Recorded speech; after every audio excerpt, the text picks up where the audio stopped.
जय हिंद, नमस्कार साथियों। एक बार फिर से आप सभी का स्वागत है आपका अपने YouTube चैनल पीडीएस कैंपस पे। आशा करता हूँ बहुत अच्छे होंगे। दोस्तों, आज आपका जो है 10वां होमवर्क सीरीज है, ठीक है, डे 10 का। और हम लोगों ने बहुत मेहनत करके 9-10 कंप्लीट आज मतलब कर ही लिए। तो इसमें सैयद लोदी वंश और प्रमुख कार्य दिल्ली सल्तनत का हम लोग देखेंगे। दिल्ली सल्तनत का इससे पहले भी एक वीडियो देखे थे जिसमें आपका गुलाम वंश, तुगलक और खिलजी वंश देखे थे। तो सभी पॉइंट हम इम्पोर्टेंट ही लिखते हैं, आपको फालतू पॉइंट हम इंक्लूड अपना नोट्स में नहीं करते हैं। यहाँ पे देख सकते हैं, इसका पीडीएफ मेरे टेलीग्राम चैनल पे आपको मिल जाएगा, ठीक है। तो चलिए स्टार्ट करते हैं हम लोग। और 10 जो होमवर्क सीरीज हुआ है, आप लोग में कुछ सुधार हुआ है, नहीं हुआ है, इम्प्रूवमेंट पढ़ाई में हुआ है कि नहीं हुआ है, आप लोग हमें कमेंट्स करके बताइए। हम भी समझेंगे कि क्या सही में फायदा हो रहा है या वैसे ही हम इस होमवर्क को चला रहे हैं, इसे बंद कर देना चाहिए। तो हम समझ नहीं पा रहे हैं, आप लोग जरूर हमें बताइए, ठीक है साथियों। तो चलिए हम लोग देखते हैं। अगर सैयद वंश के बारे में बात करते हैं तो इसकी स्थापना 1414 से लेकर के 1451 तक इसकी शासनकाल चला था, ठीक है। अगर बात करते हैं इसके संस्थापक का तो खिर्ज खां, बहुत बार पूछ लिया जाता है सैयद वंश का संस्थापक कौन था, खिर्ज खां। इन्होंने सुल्तान की उपाधि धारण नहीं किया था। दिल्ली सल्तनत में बहुत सारे लोग आए, सब क्या किए, सुल्तान की उपाधि धारण किया, लेकिन खिर्ज खां जो था सैयद वंश के संस्थापक, वो मतलब कि सुल्तान की उपाधि धारण नहीं किए। इनकी मृत्यु 20 मई 1421 को पुत्र मुबारक खां, ठीक है, मतलब हो गया था। अब पुत्र इनका कौन था, मुबारक खां था। खिर्ज खां का पुत्र मुबारक खां। अब इनके बारे में देखते हैं। इन्होंने यमुना के किनारे मुबारकाबाद का स्थापना किया था।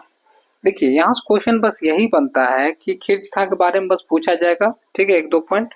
और मुबारक खां के बारे में सबसे इम्पोर्टेंट पॉइंट जो था यही था। हम एक भी एक्स्ट्रा मतलब फालतू पॉइंट इंक्लूड नहीं करते अपने वीडियो में, ठीक है, याद रखिएगा। चलिए अब लोधी वंश के बारे में देखते हैं, यहाँ से क्वेश्चन कुछ बनता है। चलिए लोधी वंश के शासनकाल की बात करते हैं तो 1451 से लेकर के 1526 तक था, मतलब बहुत लंबा शासनकाल इनका था। इनके संस्थापक कौन थे, बहलोल लोधी, याद रखिएगा, बहलोल लोधी थे लोधी वंश के संस्थापक। 19 अप्रैल 1451 को गद्दी पे बैठे थे। तो कौन, बहलोल लोधी। अच्छा, बहलोल लोधी से कुछ क्वेश्चन बनता है, यहाँ पे हम लोग देखते हैं। जैसे दिल्ली पर प्रथम अफगान राज्य का स्थापना कसरे, मतलब क्या, ये लोग के जो लोग थे बहलोल लोधी वगैरह, वो कहाँ के थे, अफगान के थे। कहाँ के थे, अफगान के थे, ठीक है। तो याद रखना है आपको।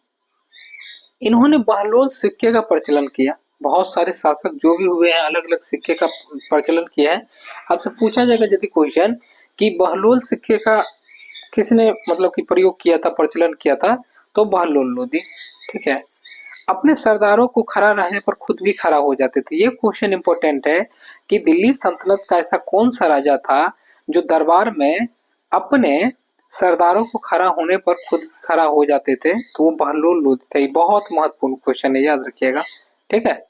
नेक्स्ट बढ़ते हैं, सिकंदर लोधी के बारे में देखते हैं। यहाँ से महत्वपूर्ण क्वेश्चन बनता है। जैसे सिकंदर लोधी 17 जुलाई 1889 को सुल्तान सिकंदर की उपाधि धारण किया। 1504 में इन्होंने आगरा शहर का स्थापना किया। 1504 में, ये मोस्ट वीवीआई पॉइंट है, याद रखिएगा, मोस्ट वीवीआई पॉइंट। भूमि मापने के लिए गजे सिकंदरी, आप देखे होंगे।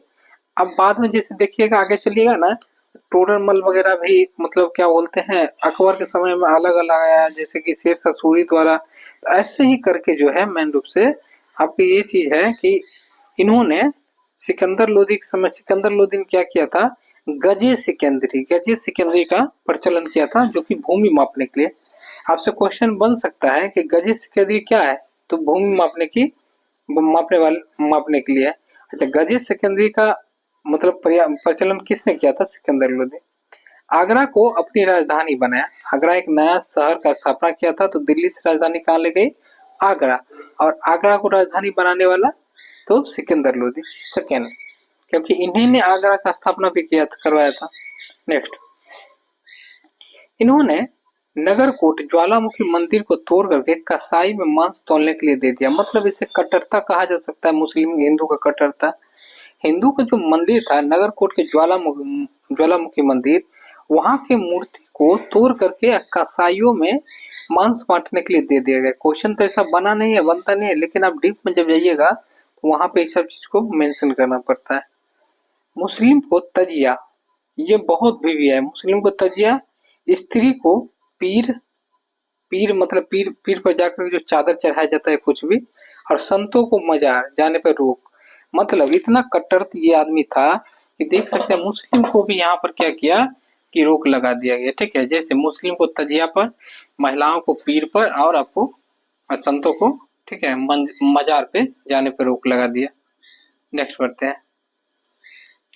गले की बीमारी के कारण इनकी मृत्यु हो गई। ये भी पॉइंट क्वेश्चन बना है कि किस शासक का गले की बीमारी के कारण मृत्यु हो गई थी। तो ठीक है, याद रखिएगा, सिकंदर लोदी। पहला सुल्तान था जो हिंदू का होली भी मनाया था, ये भी इम्पोर्टेंट है। ये पहला सुल्तान था जिसने हिंदू के त्योहार भी मनाए थे, होली को। अब इसके पुत्र आते हैं इब्राहिम लोदी। क्या नाम है? इब्राहिम लोदी।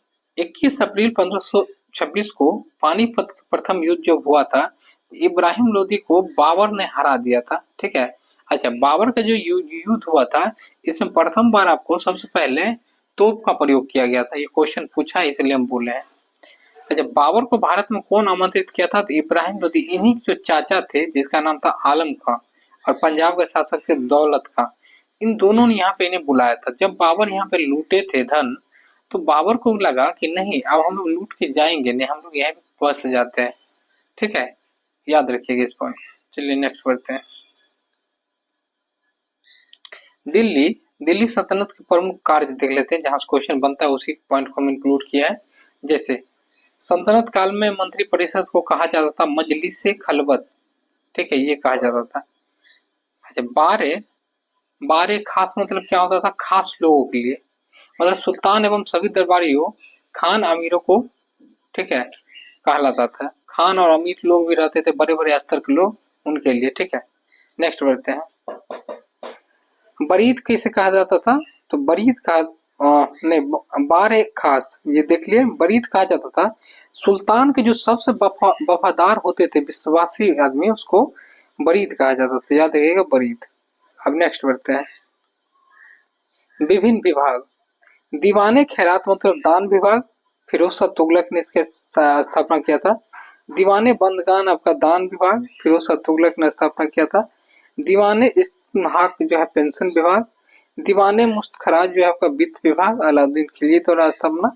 दीवाने कोही जो है, कोही मतलब हो जाएगा, याद रखिएगा, कोही मतलब कृषि विभाग, मोहम्मद बिन तुगलक ने। दीवाने अर्ज मतलब सैन्य विभाग। तो ये सब पॉइंट याद रखिए, यहाँ से डायरेक्ट क्वेश्चन हिट करता है, खास करके दरोगा में। ठीक है, अब बिहार पुलिस भी पूछ सकता है, इसलिए हम बता दिए आपको। राजस्व के बारे में देखते हैं। उष्ण जो था, उष्ण मुसलमानों से लिया जाने वाला एक भूमि कर था, उष्ण, याद रखिएगा, उष्ण जो था। अच्छा, खराज जो था वो गैर मुस्लिमों से लिया जाने वाला भूमि था, गैर मुस्लिमों से। जकात क्या था? जकात मुसलमानों पर धार्मिक कर। ठीक है, 40वां भाग आपको संपत्ति का होता था। आपके पास संपत्ति है, उसका 40वां भाग आपको देना है जकात, मुसलमानों पर धार्मिक कर। और जर्जिया तो था गैर मुसलमानों से लिया जाने वाला कर था, जर्जिया कर। ठीक है, याद रखिएगा। तो साथियों, अच्छा लगे तो वीडियो को शेयर कीजिए। मिलते हैं नेक्स्ट वीडियो में। जय हिंद साथियों।